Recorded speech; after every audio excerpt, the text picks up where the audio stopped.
Ayez en vous les sentiments qui étaient en Jésus-Christ, lequel, existant en forme de Dieu, n'a point regardé comme une proie à arracher d'être égal avec Dieu, mais s'est dépouillé lui-même, en prenant une forme de serviteur, en devenant semblable aux hommes. Et ayant paru comme un simple homme, il s'est humilié lui-même, se rendant obéissant jusqu'à la mort, même jusqu'à la mort de la croix. Philippiens chapitre 2, versets 5 à 8. Combien se disent chrétiens et n'agissent pas comme des disciples de Christ? Car la vérité n'est pas d'être un chrétien de nom, mais bien un disciple de Christ. Plus d'1,5 milliard de personnes se disent chrétiennes. Mais combien sont réellement sauvés, nés de nouveau et disciples de Jésus? Suivre Jésus, dire qu'il est notre Seigneur, a un prix. Et ce prix, Jésus nous en donne la valeur dans Matthieu chapitre 16, au versets 24 et 25. Si quelqu'un veut venir après moi, qu'il renonce à lui-même, qu'il se charge de sa croix et qu'il me suive. Car celui qui voudra sauver sa vie la perdra, mais celui qui la perdra à cause de moi la trouvera. Cette proclamation, Jésus qui est Dieu, la vie lui-même, et ces versets l'attestent.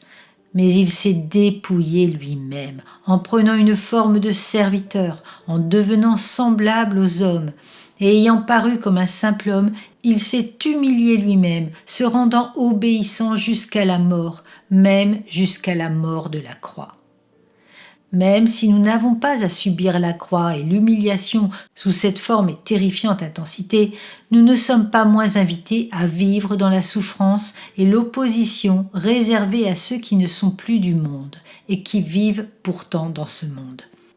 Des centaines de millions de personnes se disent chrétiens, tout en modernisant la parole de Dieu au point de la censurer sur ce qui est trop difficile à accepter pour eux. Ils se sont fait leur propre Jésus et ne veulent pas en payer le prix. La propagation de faux évangiles qui prêchent l'estime de soi et la prospérité sans s'appuyer sur la parole de Dieu, mais sur des sacrements, des expériences charismatiques et des raccourcis bibliques sont des pièges de destruction massive qui gangrènent le véritable évangile, celui de la grâce, de la croix et de la souveraineté de Dieu. Qui est prêt à perdre sa vie comme le demande Christ? Qui renonce? Qui porte sa croix? La Bible nous donne là encore une réponse qui est terrible dans Luc chapitre 18 verset 8. Mais quand le Fils de l'homme viendra, trouvera-t-il la foi sur la terre? Cette parole de Jésus fait froid dans le dos, mais elle est la vérité. Nos assemblées sont remplies de faux chrétiens.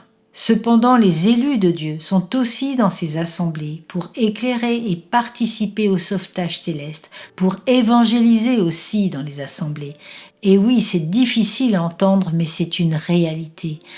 Nous n'avons pas été régénérés dans un but égoïste, mais pour glorifier Dieu et pour recevoir ses bénédictions par sa grâce en Jésus-Christ.